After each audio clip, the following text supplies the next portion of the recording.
Hello, Drift fans, and welcome to a very wet, but you know what? We are excited to be back here. We are making some history in more ways than one here at Evergreen Speedway in Monroe, Washington. The PNW is delivering like we know they will. And look at that. The stands, that's how they're going to be the entirety of this weekend. It's a triple header weekend. This is round 2 of the Link Engine Management Pro 2 Championship. Really excited to be back here.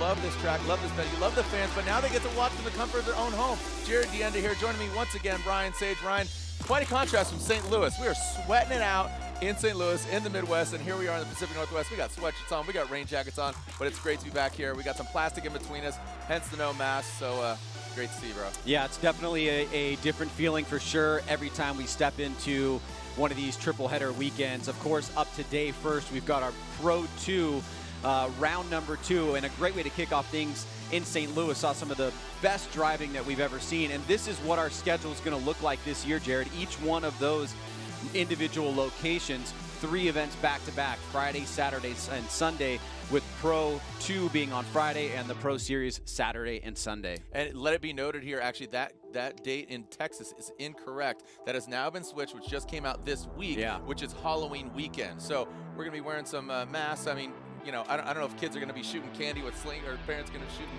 kids with slingshots with candy or what, but come party with us. Trick or treat in Texas with us for, again, round 5 and 6 of the Pro and round 3 of the Pro 2 Championship. Speaking of Pro 2, these are the current standings. It was all Love in St. Louis. Joshua Love ends up out on top. Jonathan Hurst in second in that G37. Then Austin Mata rounding out the overall podium there. You see Dimitri Brutsky and Blake Olson coming to us from Vegas. Dimitri Brutsky actually getting some helping hand from a former champ of Michael S. I talked to him in the pits, and he is cheering him on and helping him because that's his former pro car. So really awesome drive. I'm very impressed with how Pro 2 kicked things off in St. Louis, and here, even in the wet, they're looking even better. So let's take a look. This is our top 2 driver matchups. Yeah, I mean, it's a lot more driver buys because of the number of competitors in Pro 2 in this top 32 bracket. However, we will see some very interesting matchups and the addition of a late registrant in Steve Misko, who's going to be going up against Dustin Miles. But take a look at this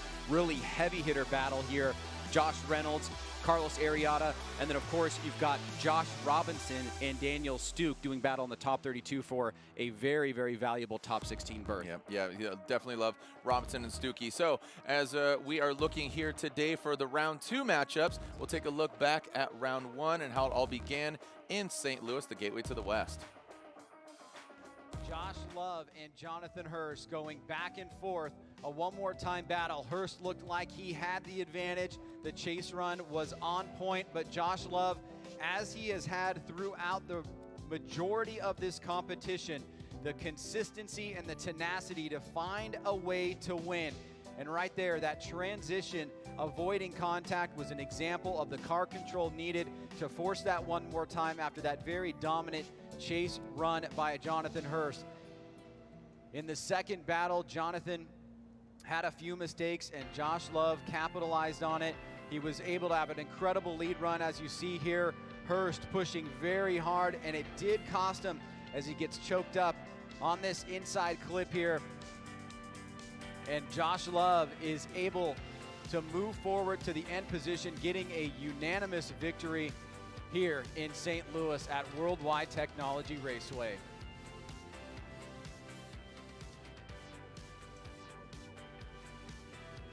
And there it is, the final turn coming out of outside zone 4. As we take a look at these successive one more time battles that put these two finishers onto the podium, with Josh Love coming out on top. Jonathan Hurst, a great weekend for him, showed a tremendous amount of heart coming through this weekend, and the improvement from 2019 has just been phenomenal for him. He looks like a completely different driver as these drivers really got used to this track, laying down incredible plumes of smoke that were almost impossible to see through. We saw a lot of drivers get lost in the mix. But at the end of the day, Josh Love and Jonathan Hurst standing atop the podium with Austin Mata, some brand new faces that we will get used to seeing throughout the 2020 season. So there it is, taking a look back at round 1 of the Link Engine Management Pro 2 Championship, but quite a different contrast. Like I said, you can see the dry conditions, a lot of smoke, but we're going to be making steam here at round 2 here at Evergreen Speedway in Monroe. We're going to jump right into our top 32 matchups. We have some bye runs, but it's all killer, no filler here in the Pacific Northwest. When we come back, some battles are going down here in the wet conditions at round 2 of the Link Engine Management Pro 2 Championship.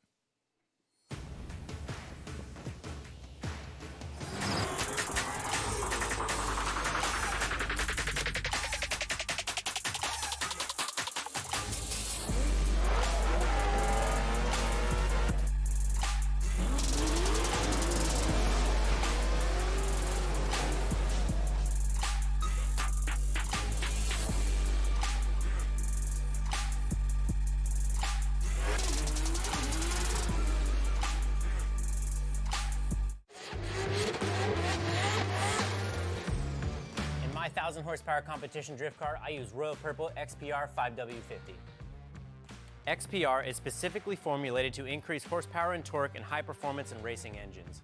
And its revolutionary Cinerlic additive technology and zinc phosphorus fortified formulation provides the highest level of protection against heat and wear. The new 550 is all killer, no filler. It has better high temperature performance than any other 2050 engine oil. The result is a performance oil that protects like no other, utilizing superior base oils and additives. It's what sets Royal Purple apart from the rest, and what is also transferred down to their HPS High Performance Street Oil, which is what I run in my daily drifter. So from here to here, all you get is extreme performance from the synthetic experts. Royal Purple.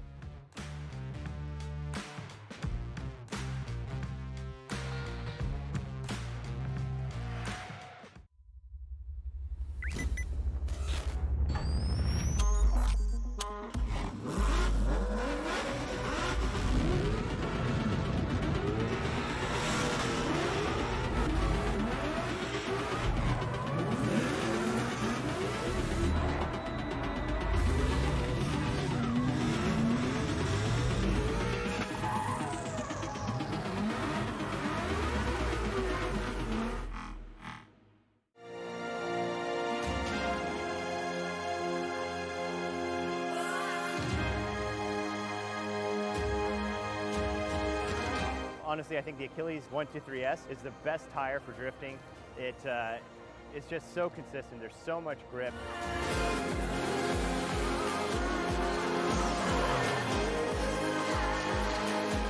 I love being on Achilles. It is incredible. The tire is incredible.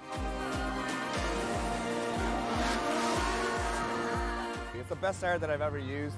Tons of grip. It's just so consistent, precise, very predictable.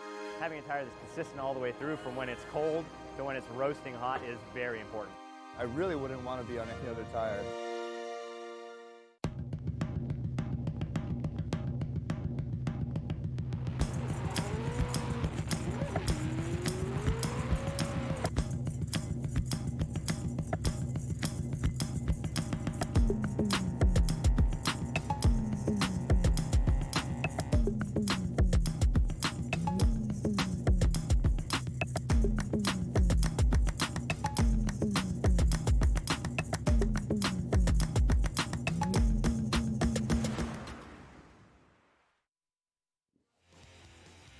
Formula Drift is brought to you by Toyota. Let's go places.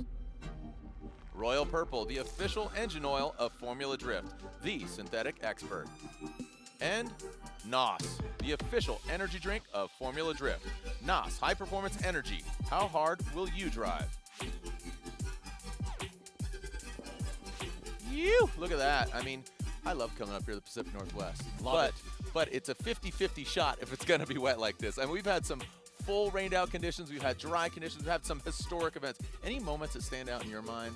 I mean, you always want to talk about crashes, but I think there's been some sensational moments here as well. Was it like James Dean first win, or I can't remember. I'm trying to remember. There's definitely a lot of historic moments here. One thing that sticks out in my mind in general is just that usually the championship is turning by this point. We go into Texas kind of knowing mathematically how things could potentially work out as we get into the final rounds and who's a real contender. But, you know, honestly, the thing I love about Seattle the most and Evergreen Speedway is the fans.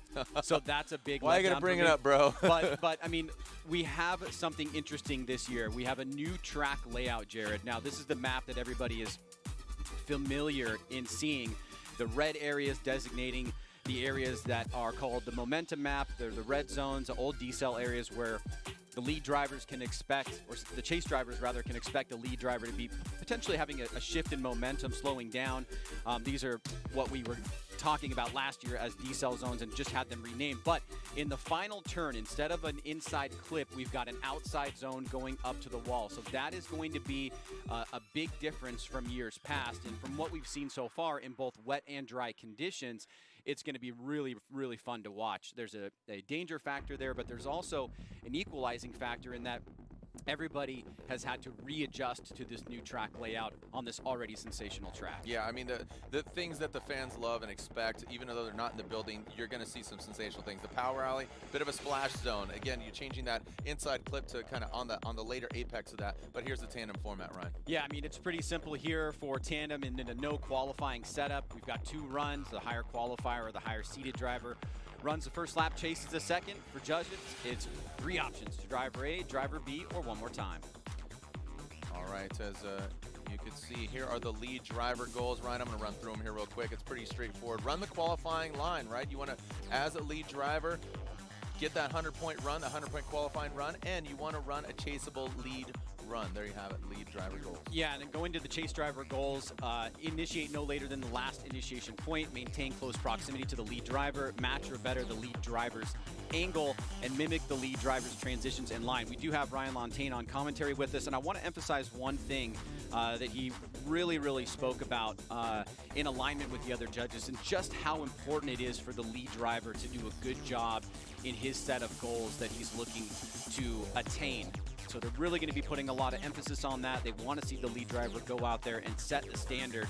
And a lot of that has been borne out from things that we've seen and learned in past events, and especially going from last year, coming out of Irwindale, thinking about ways that we can make the judging easier to understand, and also understanding how the cars are developing and the drivers are changing their style, and try to accommodate for the progression that's happening. Yeah, and they really need to be on top of their game here in the wet conditions. Chris Ewell is joining us here this year. Ryan Lontaine is actually here in the building. I know it's great to see his face, and I'm sure he's excited to see all the drivers, and maybe even a little happy to see mine as well. And then finally, Brian Eggert. Brian Eggert is here as well. So Chris Ewell, Ryan Lontaine, and Brian Eggert are three judges as we are getting ready to see our first battle. Ryan, I mentioned it right before the break and said we're going to be seeing lots of buy runs.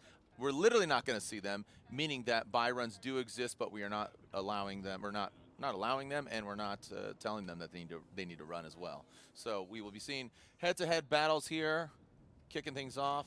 Man, it goes pretty deep all the way. Carlos Arrieta and Josh Reynolds. Looks like they'll be our first battle, Ryan. And interesting, again, just no fans here. It's nice. I kind of, you know, it's interesting, right? I see. It's not nice. It's not nice. You know what I mean? Though I'm just saying it's kind of this VIP experience that we get. So I don't know how to put it into words. Everybody's asking me, how do you think it's going to be? And it's really hard to describe. There's always a lot of stress, you know, in a big stadium like this. You know, when you've got thousands of fans that are, you know, watching, there's a tension that's there. I'm interested to see how that, you know, correlates to an event with no fans. Is that same tension there? You know, I definitely feel a little bit more relaxed. I know that the drivers don't. It's still the same goal for them. It's still the same challenge. They're competing one-on-one against other drivers. But certainly we're going through things for the first time almost every event. And so this is our first event with no fans. Who knows how long that will remain, if that'll happen. You know, at Irwindale, we do know that we will be able to have fans in attendance at Texas Motor Speedway. Being a very large capacity venue, we think we can accommodate all the fans that we had from previous years. So it looks like, you know, half of the events will have fans and potentially half will not.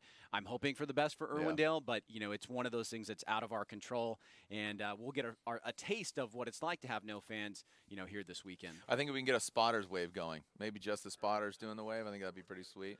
So, and if the drivers are focused on the fans, maybe they should change their focus a little bit if they were previously. So now they really got to fixate on the vehicle. And sometimes, you know, like they say, man, I hate speaking in front of large crowds, but sometimes the smaller crowd gets more difficult. The Pro 2 field filled with the Roundels, the BMW vehicles, as we get our first battle pulling up to the line. We'll warm up the tires. Like I said, making some steam. We haven't seen raindrops here in about an hour, so that's nice. But as far as the vehicles go, they've definitely driven in these wet conditions. A lot of locals here in Pacific Northwest, so let's get ready for our first battle here in the Keeley's Radial Top 32. Chase Schmidt versus Joe Lynn. Chase Schmidt, he's from right here in the PNW, Snoqualmie, Washington. Joe Lynn coming from Hong Kong. Fairly equally matched according to the numbers here, horsepower-wise. Both BMWs, 650, 600, D-Spec Auto Joe. Let's see what Joe Lynn's got for Chase Schmidt. I know Chase Schmidt got knocked out early in the battles there in round one, as we'll be getting some insight from Ryan Lontaine. As Chase Schmidt and Joe Lynn. So Chase already pulling up to the line. Joe Lynn.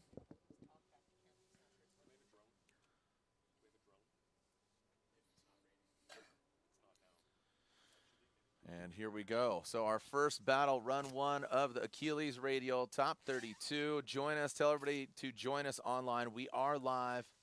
Hashtag FDSEA. And we are clear to send. Let's go. Send it. See the other cars there getting staged in the back. And you can see the start light right in between the drivers. Illuminate it, extinguish, and it's time to go. Let's go, fellas. Through that start chicane. Chase Schmidt out front. Lynn in the chase position. Crawling their way into the bank. Chase good, an early initiation. Very familiar with this track. Look at that. Oh, Robin on the wall. Does not. Oh, man, he is just flirting with disaster. Chase, you are in lead right now. Act like it. Come on, Chase. Coming down into the power alley. The splash on Lynn overshoots the exit of the bank. Now, look at that. You can see that clipping point a little later there now, going all the way out to the outside zone of the wall. And Chase just flirting with the edge of it, not getting close to that wall, but man, he is definitely exchanging some paint. Bit of a mosh pit, Ryan, on that initiation, that big bank. Well, we certainly know that this track is challenging in dry and wet conditions, but in the wet, it presents a lot of other different challenges because there are areas of the course that are a little bit less dry and dry less quickly than others.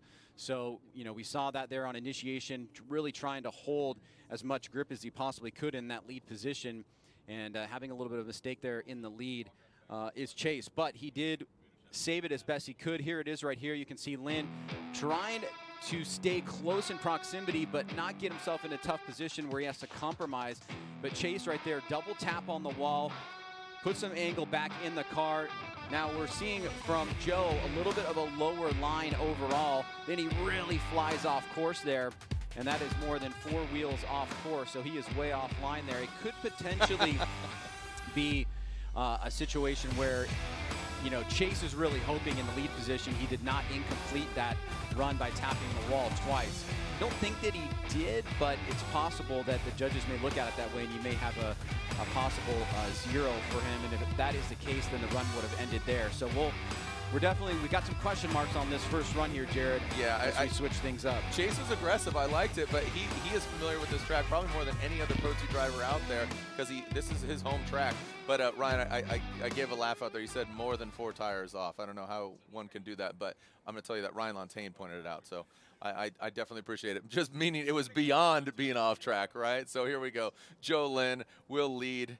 Chase Schmidt will give chase. I'm very used to it, so no problem. As Joe Lynn back to that start line. Can he get some redemption there, going way off course in that power alley, exiting the big bank? Chase Schmidt, I think he's going to play it a little calm here, give himself a little bit of a buffer. And there we go. Joe Lynn now, look, he shows up.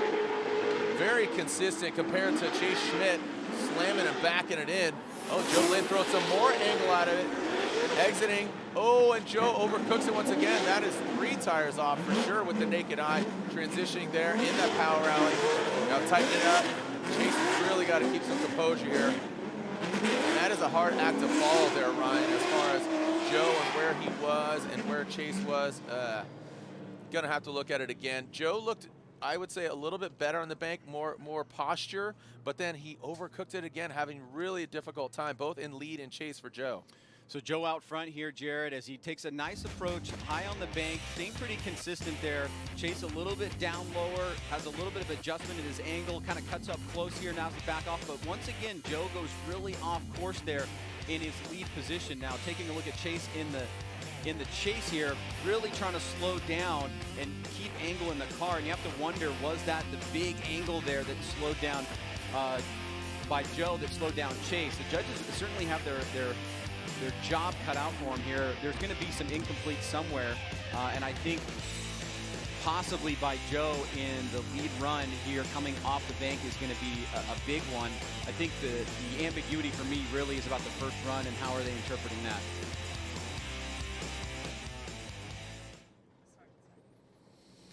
All right, taking a look here. Joe and Chase, our first official battle here in Seattle. Our battle in Seattle for our triple header weekend. I like to call it double header. I think it's a triple header because the Pro 2 caliber drivers of this Link Engine Management Pro 2 Championship have definitely progressed just over the years, and really look forward to seeing them. You know, a lot of these drivers choose to stay kind of in this championship, or they choose to excel on into the Pro Championship, just given either the build quality, what budget. There's many different indicators or basically facets of their program that could propel them into Pro, or just hold idle and enjoy the experience that is Pro 2. As we are waiting for the judges to insert their scores, and it'll be inputted here in just a moment. And you could see our next pair just in the burnout box. Gonna warm it up here momentarily. And we'll continue on.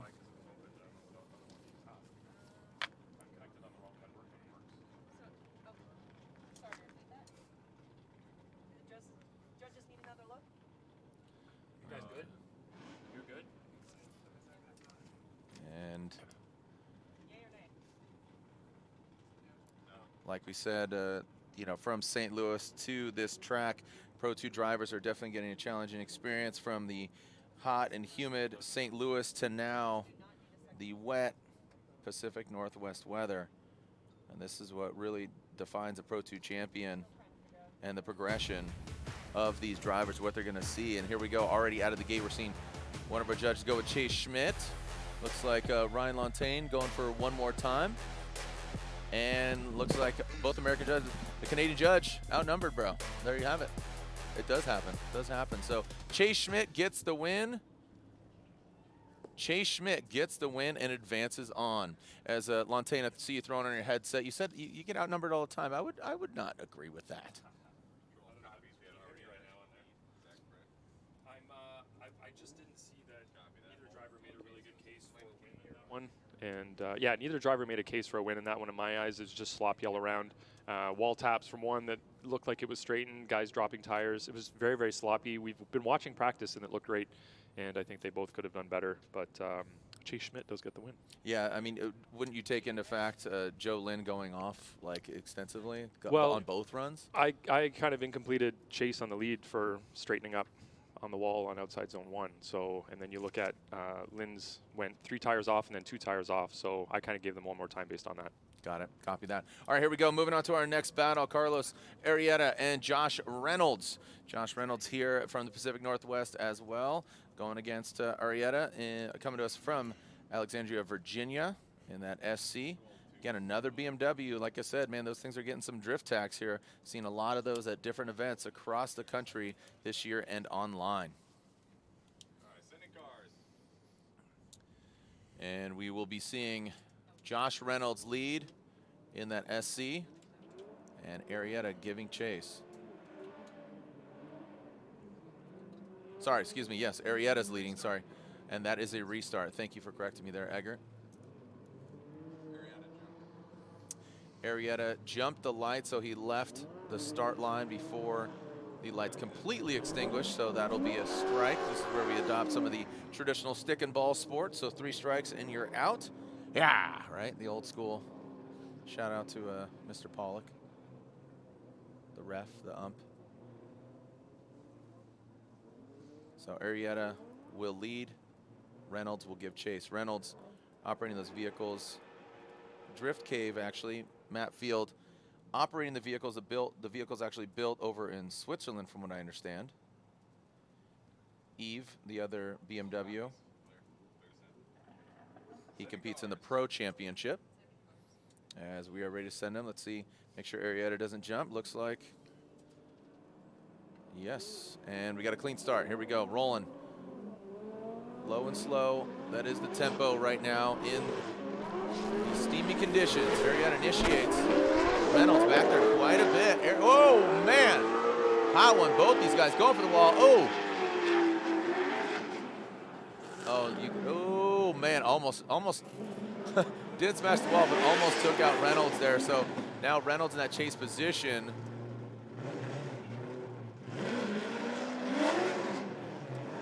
Yard sale Ryan here all over the track, but it could have been a lot worse. Could have slammed into that wall a lot harder there, Arrieta. Well, it's really going to come down to, I mean, we have some incompletes here, obviously.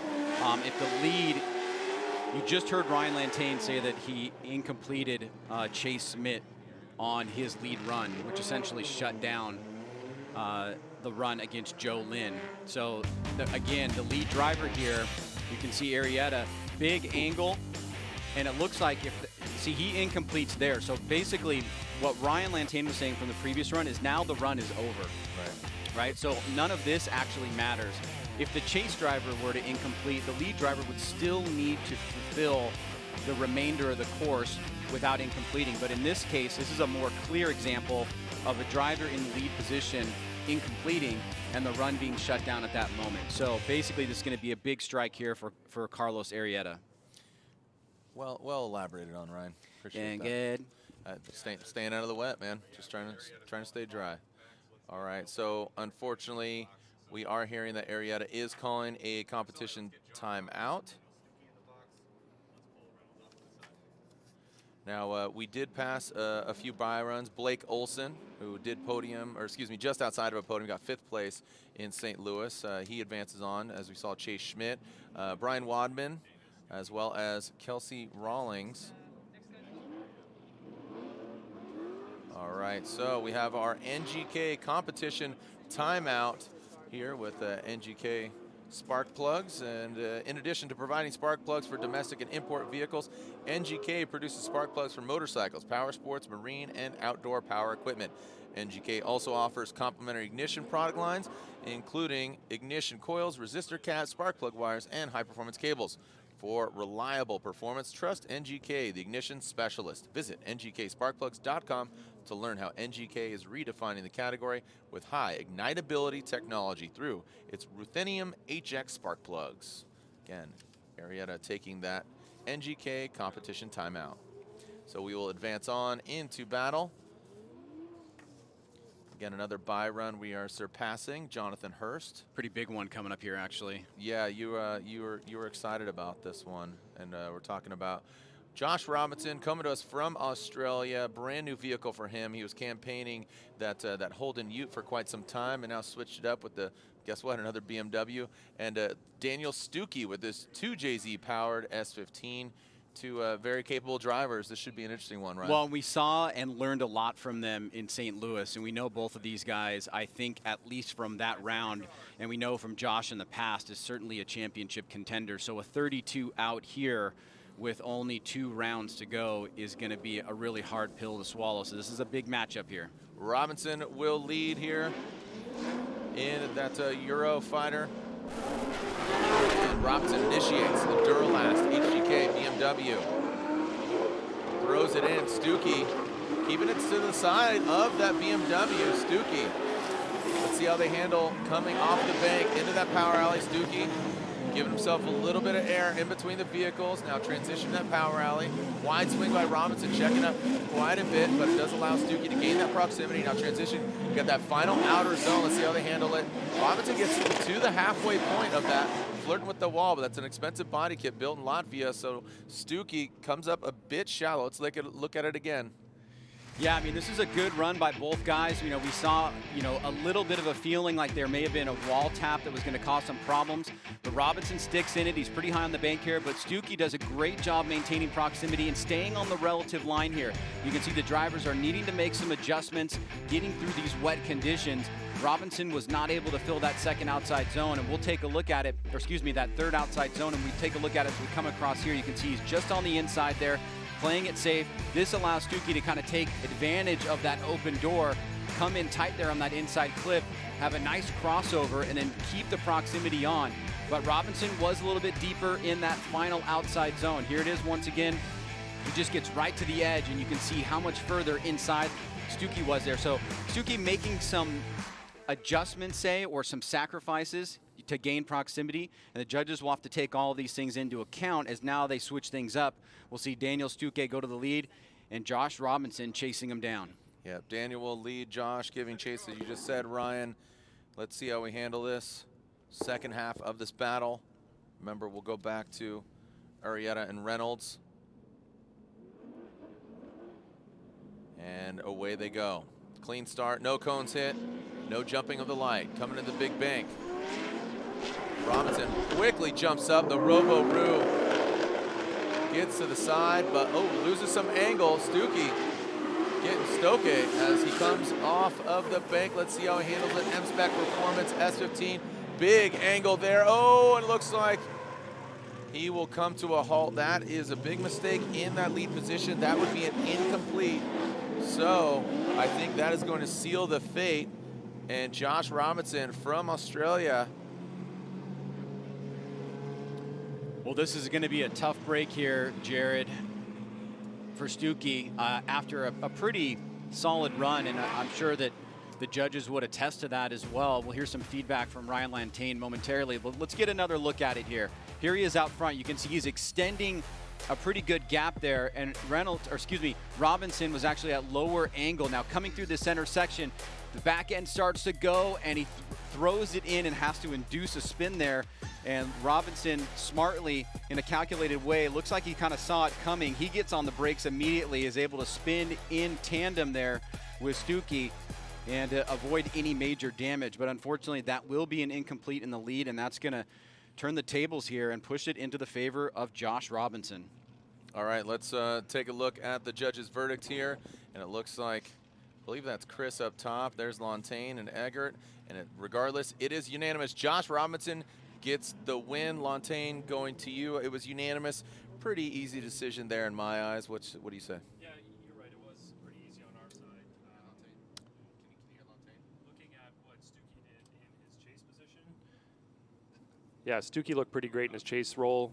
He was, like Ryan said, mimicking what the lead car was doing pretty well, just cheated in a couple of areas, but he had a big opportunity there because Robinson made some mistakes in the chase on outer zone 1, but unfortunately just got a little too at angle there in outside zone 2, got on the paint and over-rotated. Unfortunate. Yeah, and you got to think that the conditions throughout practice and then now here into competition, like we said, haven't seen raindrops physically fall from the sky for quite some time, but the water still pools and still exists, but that does transform and change throughout the day, Ryan. A lot of grip from yesterday's dry practice towards the end of the day as well. So we've seen all that rubber come down, and then the rain this morning and the latter parts of, or the early morning and latter parts of mid-morning. Unfortunately, it's really slippery out there, and they have an hour to kind of get things set up. Now, let's just go to this battle here with Arrieta. Remember, he does have an incomplete here against Reynolds, so he has got a big advantage here as the lead driver. He can really keep the pace that he wants, Jared. Here we go, Josh Reynolds out front, Arrieta minus that front bumper, but don't think it'll hold him back. And as he drops, as I say that, gets into the pool. Ooh, man, he is wildly off course, going more rallycross again. As Reynolds comes in tight, Reynolds does need to keep a consistent line, so maybe needs to play it safe here, because if he spins or rotates or comes to a halt, that would be an incomplete. We'd have double incompletes, and it would come down to the chase run. And right now, Arrieta really off course in the chase. Reynolds keeps it together, and that will seal the fate of, unfortunately, Arrieta, and you could hear the frustration with his loud pedal, Ryan. Yeah, we're not going to see anything that's unintuitive here. There was definitely an incomplete in the chase by Arrieta. What you were focusing on, and rightly so, Jared, was making sure that Reynolds got through the course without incompleting himself. There you can see a really sizable mistake, just having a tough time finding the grip needed to get through this course. But see the little puffs of smoke coming up there on the bank? So we are seeing some dry areas of the course, but then you get down here into outside zone 2, and you can actually see water still splashing from the rear wheels as they go to outside zone number 2. Through the remainder of the course, Reynolds hanging in there pretty well, looks solid in his lead run overall. Doesn't get fully deep into the final outside zone, but he doesn't really need to. He just had to get through that run without incompleting, and he did that. Reynolds waits for the inevitable outcome here. Unfortunately for Arrieta, I believe his weekend is over. And there it is. Joshua Reynolds does get the victory. Josh Reynolds gets the win and advances on. He'll be going against Jonathan Hurst. So that should be a really fun battle to watch. Again, Hurst getting on the box at round 1. Saw him last couple weekends ago there at LS Fest, or was that last weekend? Man, lost track here as a crazy year has unfolded. Well, we're already halfway through top 32, because like I said, with these bye runs, Nick Novack and Derek Madison. Nick Novack from Las Vegas, Nevada. Derek Madison from St. Louis, Missouri. He had a large contingency of fans cheering him on, obviously in his hometown last round of competition. So hopefully his fans are still cheering him on, but from the comfort of their own home. TGIF Thank goodness it's Formula Drift. And obviously, what do you got there? Oh, yep. All right, Andy's doing the wave. Sweet. Thank you, bro. Appreciate that. Got the dirty panda wave. Keep your distance. Don't feed the panda. He's already had enough. Here we go. All right, Novack out front. Madison in the chase position. Novack coming in hot. Really good angle. Look at that. Holding that angle as well. Getting deeper. Taps the wall. Loses. Looks like he shreds that back bumper. Madison staying low and some wavering. Now coming down to that first outside zone. Let's see how he handles his transition. Novack, nice and fluid. Madison just taking the total wrong line, unfortunately. You see a lot of corrections with those front wheels. Novack into that outside zone. You can hear that throttle control just kind of wrapping away. Ryan, really well done by Nick Novack. And in interesting sense, the battle between these two guys who sit respectively at 15th and 18th place are really battling in a competition that is setting them up to see who is going to get into the top 10 and score one of those Pro 1 championship licenses if they decide indeed to take it. And Novack, as you said, to your credit, Jared, doing a really great job maximizing angle, still filling the first, second, and third outside zones. Madison coming up tight on that inside clip, but it looked pretty strong from Novack out front. I think he did a lot of what the judges were talking about in setting a standard as a lead driver, trying to get as close as you possibly can in these conditions 200-point qualifying run. Was it perfect? No. But did he have some really high points? Yes, I think he did. And now Derek Madison's going to have to come back with something equal or better to that in his lead. Yeah, and I think Novack's run really stood out because Madison was making a lot of mistakes in that chase position. So if something were unfortunately to happen, you know, lead versus lead, chase versus chase, Madison really needs to flex his muscles here and show up like he did in St. Louis. So here we go. Madison out front. Novack in that chase position. And there we go, initiating both of them at the same time. You can see the Coral Works on the door, the inertia S14, and Madison almost, oh, he's parallel to the wall, shreds, oh, and that will be it. Whoa, buddy, hold on. As Madison loses it, that will be an incomplete for Madison. That'll be an easy advancement there for Novack, unfortunately for Madison. The Coral Works BMW looking good, signature purple. Elton the Rocket Man riding shotgun with Novack. The Keeley's tire, the official tire of Pro 2 as we are here in the Keeley's Radial Top 32. Ryan? Well, Jared, you know, we talk about how challenging it can be to drive in the rain, and we're seeing some of the results of that. Not only do drivers, oh, wow, really damaging the vehicle there up against that really tough concrete wall. But, you know, not only drivers are having to set up their cars differently for wet, they're also having to adjust as the conditions are changing from really, really wet to spots and areas that have a little bit of grip. We're already asking them to do something that is kind of counterintuitive to grip anyways, which is drifting, right? Going sideways and holding angle, and it's just that much harder when you're doing that in a sport like this to have the right tire setup, the right setup for rain, and you know, we do see that really the drivers that have practice in the rain, that understand the track conditions, do excel here as we see another driver move on. Yep, there you have it. So Nick Novack gets the win.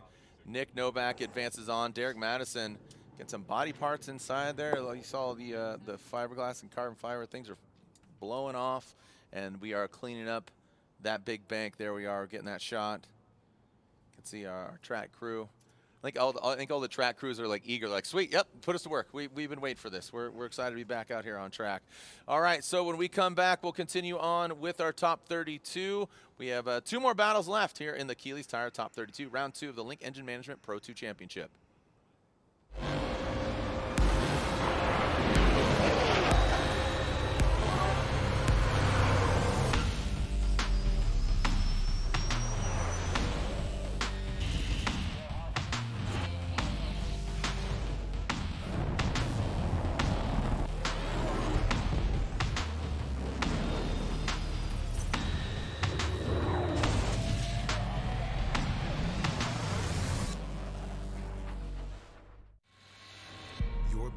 is a machine with 800 horses coursing through its veins. Ignited.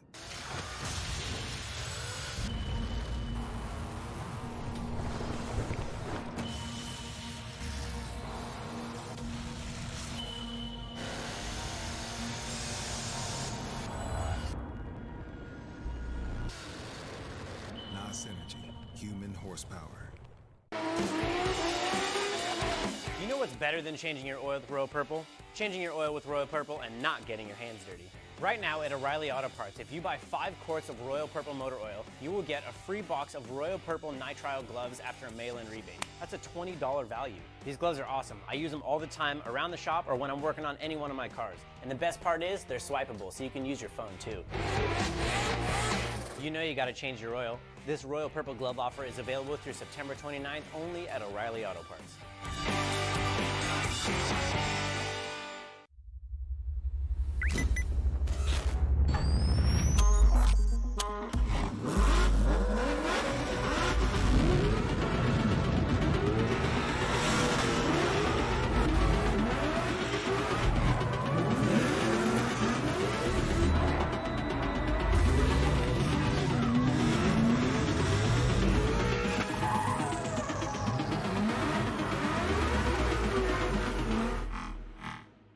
The Falcon Azenis RT660 is the enthusiast choice for ultra-high performance. Engineered for predictable handling and stability, the RT660 provides maximum traction both on and off the track. Your competitive edge has arrived with the Falcon Azenis RT660.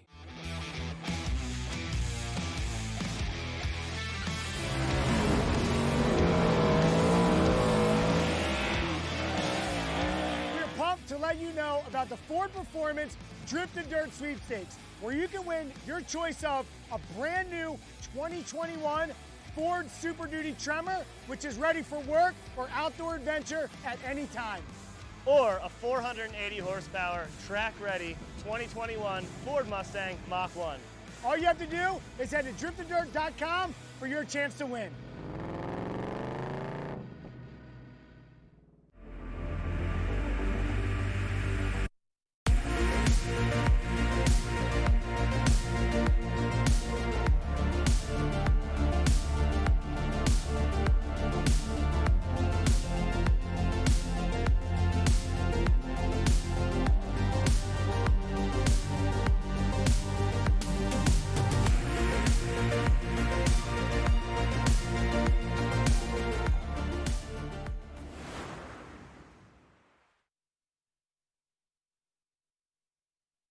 All right, Ryan, a little shaking up of things.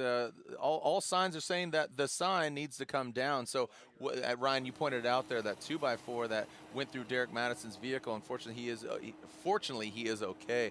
But those banners flap around. You can see when the drivers go on that bank, the banners actually just flap, and they're attached via a 2x4. So they got rocked loose. And that wood came on track, went through Derek's vehicle. Again, he's okay, but the quickest way to remedy this is just take the banner down. Yeah, we got to take it down. It was damaged enough by the contact of the wall that it presents a safety issue. So we'll get that situated, come back in probably 5 or so, maybe 10 minutes, depending on how long it takes for them to get it down. We'll give you guys some nice packages until then, and then we'll continue on with competition. Yeah. So as we are here for round 2 of the Link Engine Management Pro 2 Championship, round 3 of the Pro, and round 4 of the Pro Championship Saturday and Sunday. It's a great time to look back at round 1 and 2 of the Pro Championship and round 1 of the Pro 2 Championship. So sit back, relax, TGIF, thank goodness it's Formula Drift.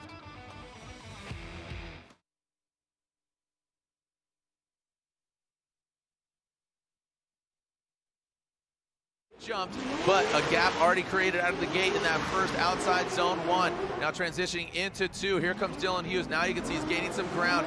Can he maintain it though? Wide swing into the outside zone 3.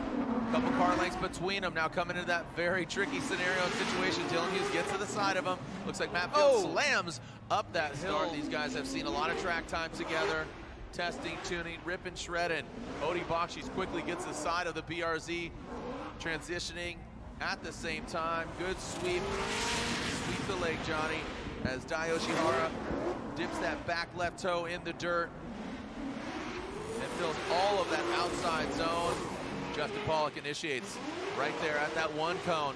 Odie Bakshi's brings it around. Oh, and something shoots off the back there. Oh, wow, bumper, sorry. And these guys exploding some body parts off. Odie Bakshi's really aggressive. And Justin Pollock brings it an outside zone. Odie Bakshi's right there, Ryan. Really well. Actually, like energy. That's why I put energy in your energy. As Chris Forsberg throws it down, Frederick Osbo mimicking the angle. Look at that early transition by Frederick Osbo. Chris Forsberg with a wide swing. Does have to correct. Frederick Osbo does the same. Man, Frederick Osbo is sweating Forsberg into that final outside zone. Osbo overshoots it. Pressure being applied. Ryan, Toyota Racing, 1 and 2. What is going to be the order? Osbo quickly getting the backside of Ryan Turk. That gum out. Toyota Racing, Toyota Corolla hatchback, taking out that front flip.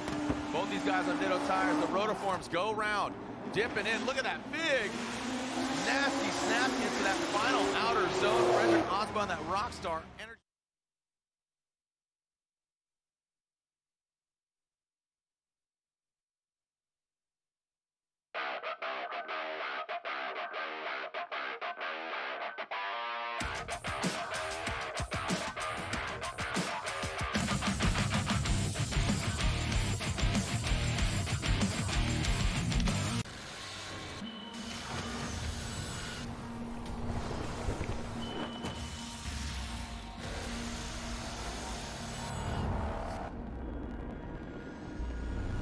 Energy, human horsepower.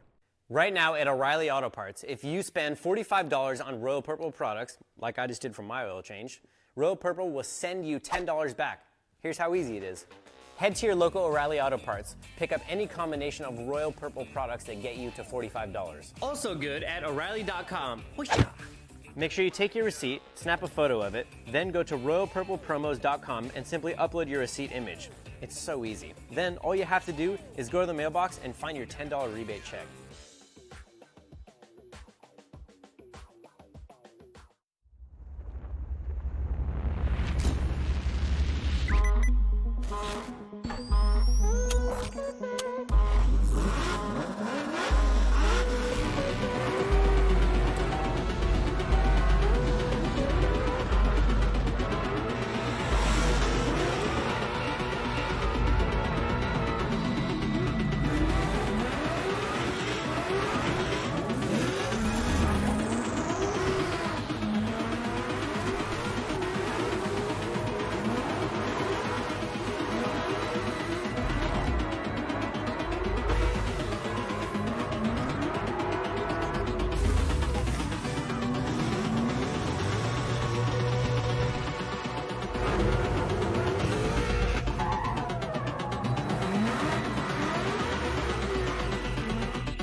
Welcome back, and now's a good opportunity for the Aim High Air Force Trivia. If you haven't seen this or participated, go ahead and go into the link. You'll see the Air Force Trivia. Click the link, and you'll see it there in the description of the YouTube live stream. So, question is, the United States Air Force flag consists of a blue background with an eagle surrounded by how many stars? Is it 10, 15, 18, or 13 stars? Thank you for the United States Air Force of their support of the Formula Drift Championship. Again, go ahead and go into the description on the YouTube live stream page and answer the Aim High Air Force Trivia. Formula Drift is brought to you by Air Force. Aim High.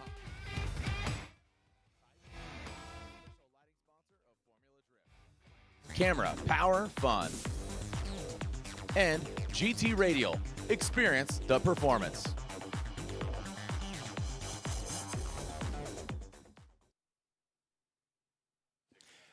All right, a beautiful backdrop to already exciting and sensational event. Again, sorry for the delay if you're just joining us. We have a banner that's affixed to the fence. It's come loose, so want to make sure that everybody's okay. And I believe they're going to try to take it just down off of the wall. And you can see right there. So see how that banner, again, you see it every year, Ryan, when it gives you a great indicator of the speed and the kind of velocity that they're carrying through that big bank. But on an instance like this, it's a little bit of a nuisance. And also, one of our judges are local to this area. They know how those banners are affixed there. And there's a 2x4 that basically attaches them to the fence line, and those things can move. And it looks like after the contact, it came off in a very dramatic way and got into Derek Madison's vehicle. So they do not want to leave it up in that condition and either want to take it down completely or get it into a position where our race control and our competition director will feel satisfied that it's safe. Yeah, you can see all hands on deck. Let's get that off, and we will continue with the action here. Ryan, overall, it is kind of interesting. At the end of Sunday, we will officially be at the halfway point of both the Pro 2 and the Pro Championship. Isn't that weird? It is. It's definitely just interesting because traditionally we're up here, Seattle, Monroe. Like my boy Randy, you know, he picked me up at the airport this morning. I came in this morning, and I'm like, normally we're here in July. I mean, that's what round 4. Is it round 4 that we're? Or round 5 usually. You're right. Round 5, yeah, in July. Right about now, we would people, typically be heading to Texas. Yeah. And then, finishing up Irwindale before Halloween. Crazy. Prior to SEMA, now it's going to be, no SEMA, but in November. Right. Like you said, this is the course. This is how it's laid out. The big one here is that inside clip 1 is not at the peak of that. It's in the latter portion of it, and then also that outside zone. But the decel zones, they stay the same. Yeah, and this is a course that we've had at about 90% of what you see there for probably, 8 or 10 years.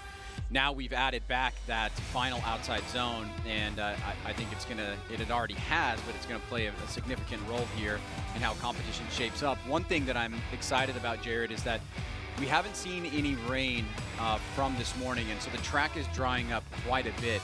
We also at least anticipate relatively dry conditions for both pro rounds on Saturday and Sunday. Will that hold up? It's hard to say. It's been pretty unpredictable so far, but we had 2 practice sessions yesterday. One was actually completely in the wet, and the other one was completely in the dry, surprisingly enough. And so the drivers actually got to experience both sets of conditions, and so they should be well prepared when it comes their time tomorrow and Sunday.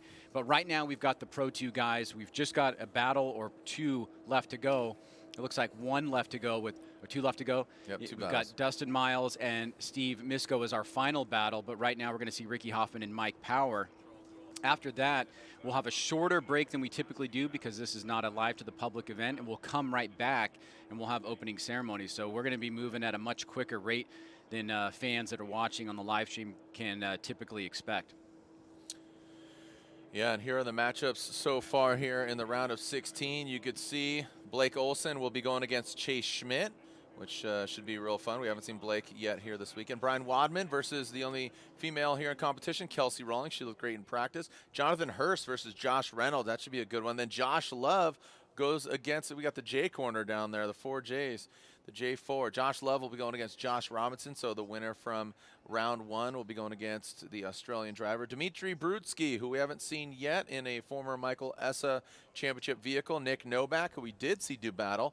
Micah Diaz from Southern California will be going against another Southern California driver of Andy Haitley. Then Austin Mata waits in the wings to see who he's going against. And then another bye run in just a little bit will be Human Rahimi. We will not see him again on course until top 16. So here we go. Ricky Hoffman versus Mike Power. As we could see the horsepower, just a slight difference there, but both East Coast boys. So Mike Power drift, Ricky Hoffman are going at it here. So Austin Mata going against the winner of this Achilles Radial Top 32 battle. Still getting the track completely cleared up. Making sure everything's okay out there on the bank. And yeah, just a couple more minutes here. Oh, really? Okay. So I am hearing that there will be a sight lap, just so they can get familiar with the course, as there's a blower out there, so could blow some tire debris down. The conditions are changing. So while we're waiting, here is our Formula Drift tech tip from former FD champ and Achilles driver Michael Essa. So to get more angle out of a car, first you need steering angle, but some guys have a lot of angle but don't use it. It's different driving styles. So, I like to drive with a lot of throttle and a lot of angle. That's basically throwing the car around and just finding that sweet spot 5 degrees before you hit lock, 60 degrees of steering angle, and just being comfortable with it. So, I feel like drifting, you need angle, you need big angle. That's what makes it drifting. To create more angle, you have to either extend the throw of your steering rack, or you change the pickup point location to shorten the triangulation between the steering rack, the lower ball joint, which is the fixture that holds the front wheel, and the point that pivots it. So the closer it is, the more that will rotate. The further it is, the slower that will rotate. You create more angle by reducing the grip, so the drivers will actually get on the throttle more, get the tires to light up more, so there's actually less traction, and the thing will start getting sideways and they'll counter steer. All right, there you can see our staff there, just securing that banner, making sure that one doesn't come down as well. So our drivers will be taking that sight lap. It looks like the blowers are exiting, and we'll get it back on track with only 2 more battles. Ryan taking a look at the schedule here for the remainder of our Pro 2 competition. Local time here, 1:13, and we will be seeing opening ceremony here at 2:30.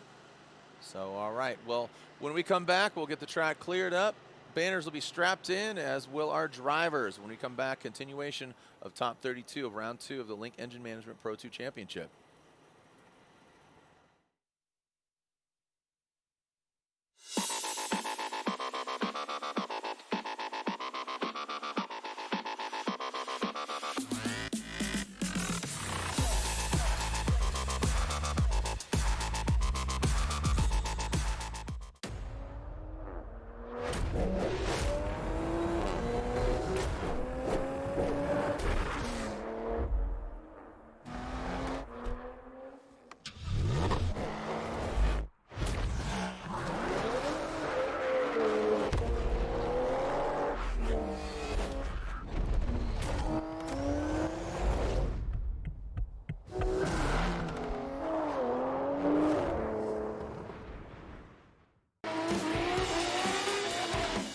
Better than changing your oil with Royal Purple? Changing your oil with Royal Purple and not getting your hands dirty. Right now at O'Reilly Auto Parts, if you buy 5 quarts of Royal Purple motor oil, you will get a free box of Royal Purple nitrile gloves after a mail-in rebate. That's a $20 value. These gloves are awesome. I use them all the time around the shop or when I'm working on any one of my cars. And the best part is they're swipeable, so you can use your phone too. You know you gotta change your oil. This Royal Purple glove offer is available through September 29th only at O'Reilly Auto Parts.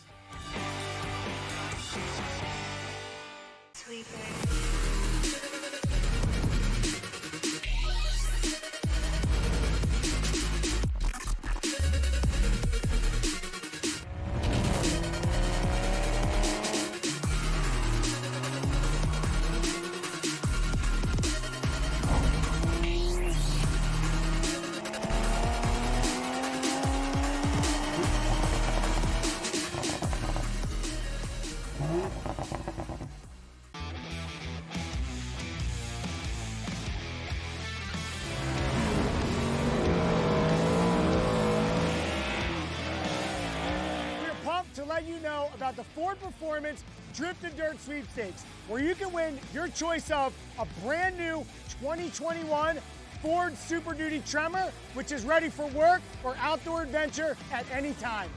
Or a 480 horsepower track-ready 2021 Ford Mustang Mach 1. All you have to do is head to driftanddirt.com for your chance to win.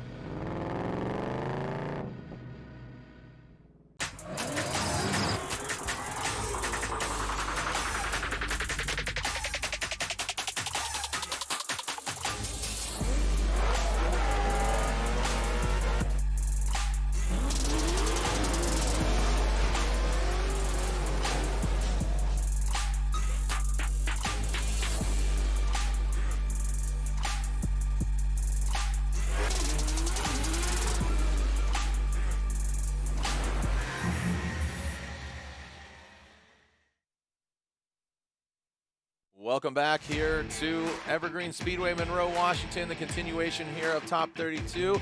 Little banner flying in the air. Derek Madison's okay. Again, just making sure these guys are safe. 2 more battles left in Top 32. We'll have a halftime break. We'll be back at the action with Top 16.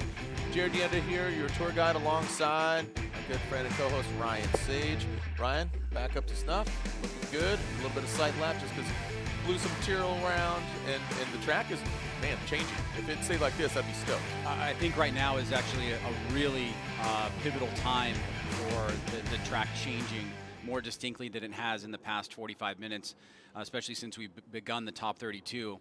And that was the reason for the sight lap there, is because a lot of drying efforts were made inadvertently by all the stuff that was collecting over there from the damage.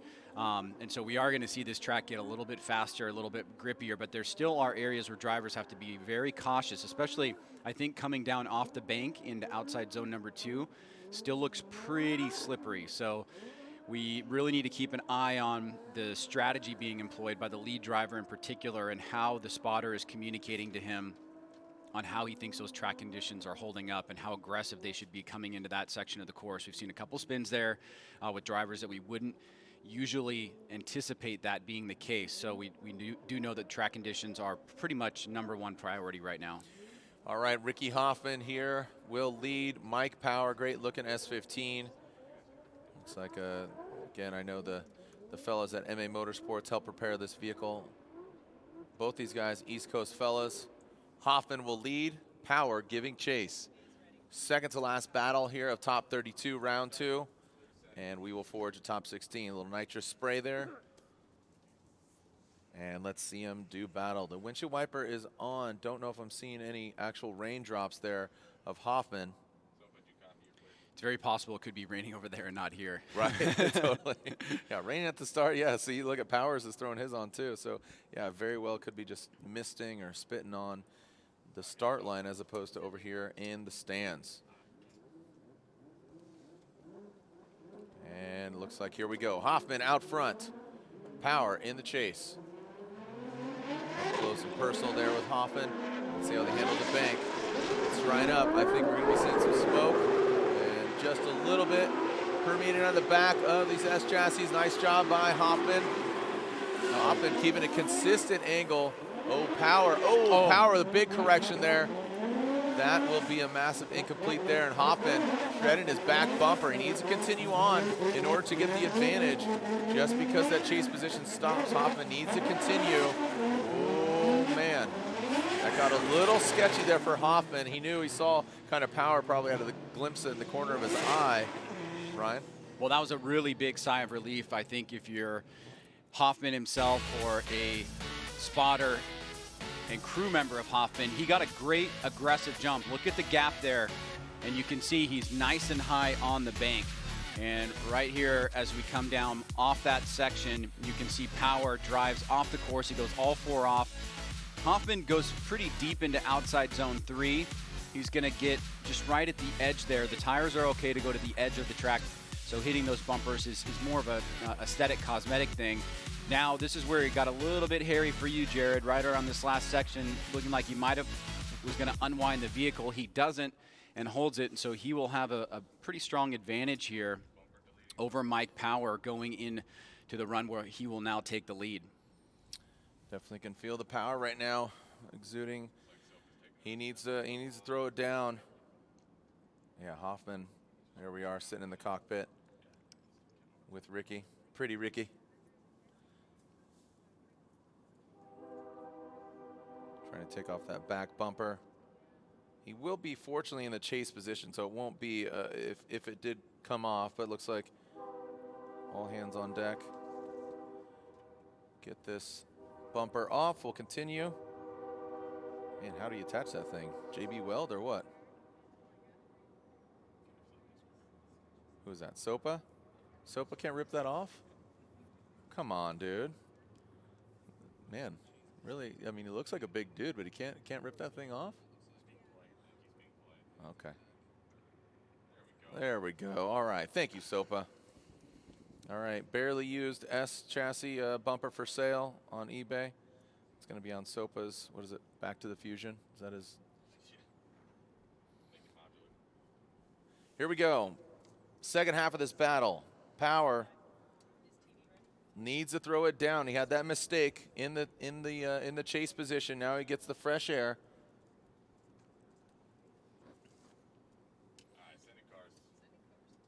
Hoffman still has the windshield wiper on. I think it's just to ensure he's got clear vision if it does start to rain. Wall mid-run, and Power now through the chicane. Let's see if he can bring it. He needs to show up in grand fashion because he did have that major mistake. Throws it right to angle, right when he should. Hoffman now with a big correction. Still keeps it there, but not as big a mistake there. Ooh. And you can see Power now coming down the bank into the power alley, getting to the outside zone, both of them. In the second outside zone, excuse me, third I should say, front flip. Now bringing on home is Power. So I think Power did what he needed to do, but I don't think Hoffman would offset that incomplete in the chase position, Ryan. Hoffman had a little moment on the latter part of outside zone number 1 where he reduced the angle quite a bit. Let's take a look at the initiation. You can see right up top, Power had some big angle there. It almost looked like he was going to unwind it more than that, but he holds in pretty strong here. So good lead run right there. See that big adjustment? It was noticeable from Hoffman. Now, was it an incomplete, right? I mean, that's really the only thing that's going to nullify this and take it to a lead-to-lead comparison. I don't think it was, but you know, a more strict judge might think differently. Either way, we've got ourselves a situation where we had a clear incomplete by Power in the first run and a sizable mistake by Hoffman in the second. And we'll see how the judges take the result to the scorecards, as it looks like they're already coming in. Scores are coming in from the judges.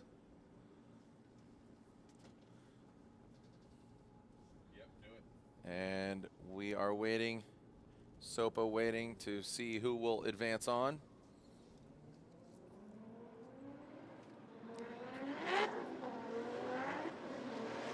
All right, our next battle will be taking sight laps here as we await the outcome of the Hoffman Power battle.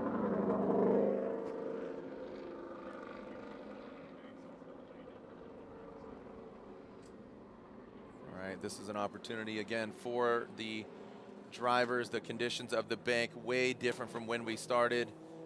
And the scores are in. Slide them left for Hoffman, right for Power. And it looks like Hoffman will get the win. Ricky Hoffman will advance on. Unfortunately, Mike Power knocked out. And so there you go. Some beat up S15 taillights and some back ends. As Power will park it for the weekend, Hoffman will see him in the 16. One more battle left, Ryan. So that Austin Mata will be going against Hoffman in the 16. And now Human Rahimi waits to see who will he be going against. Is it Dustin Miles or a late entry here, Steve Misko?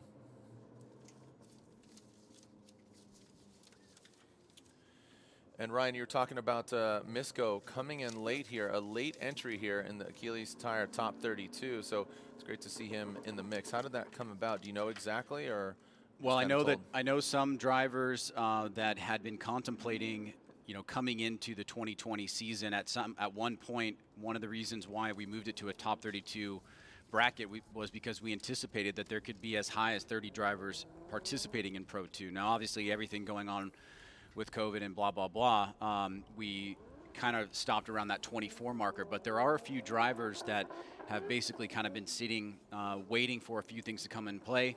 From my understanding, Steve Misko is one of those, and so he is attending here this weekend and certainly going to be creating a new variable for other drivers that may have not competed with him or seen him compete thus far in 2020. Dustin Miles will lead. Misko will be given chase.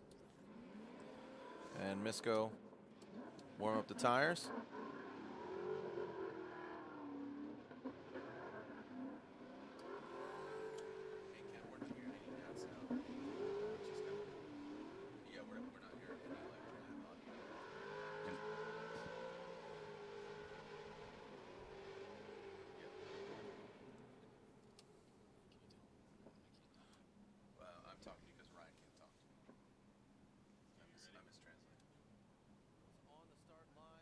Misko will give chase.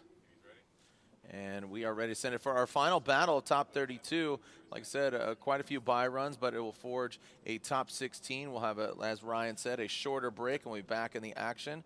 But the making of a great event, if the conditions stay like this, which, you know what, they very well probably won't, just given the gray looming skies, but we can all say a prayer. Here we go. Miles out of the chicane.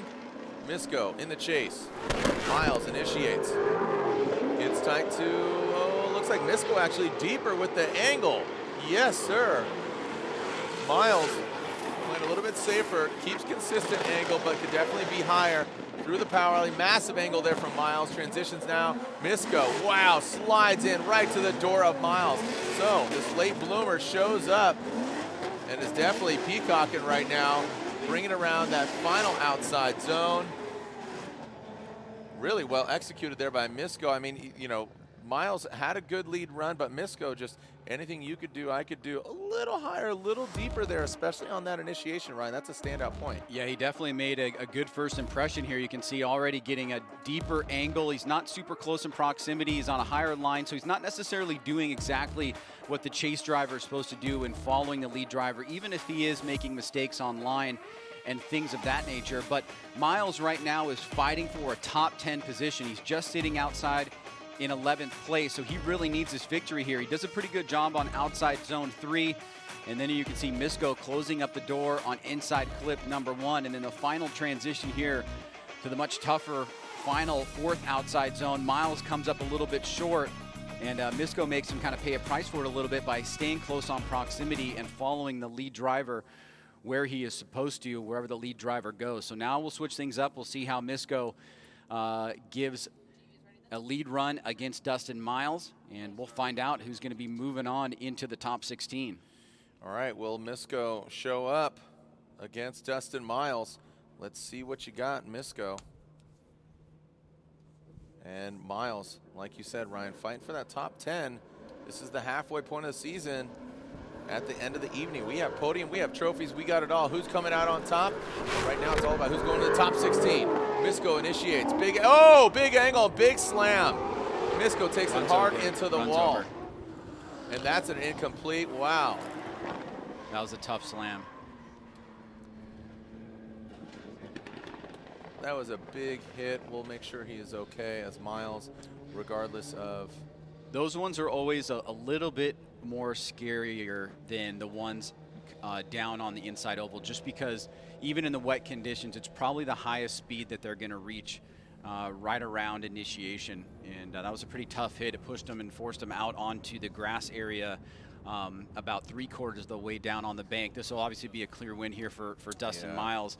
But if we could take a look at that replay, we'll be able to get some insight. I mean, this does happen. His when door you see open, those guys. so that's good. Just an FYI, his door open. Just want to make sure he's okay. And it looks like he's getting out of the car, but here's the initiation. He has a little bit of a hiccup there, and then like we see a lot of times, he gets sucked into the wall, and once that happens, that front end really goes with it. Now he tries to drive out of it here, and then basically goes off course and through a bit of a puddle. So unfortunately, a big mistake there, a tough hit, and though showing some real signs of promise there, Jared, in that first half of the run, or first half of the battle rather, unfortunately the crash into the wall is going to take him out for the competition.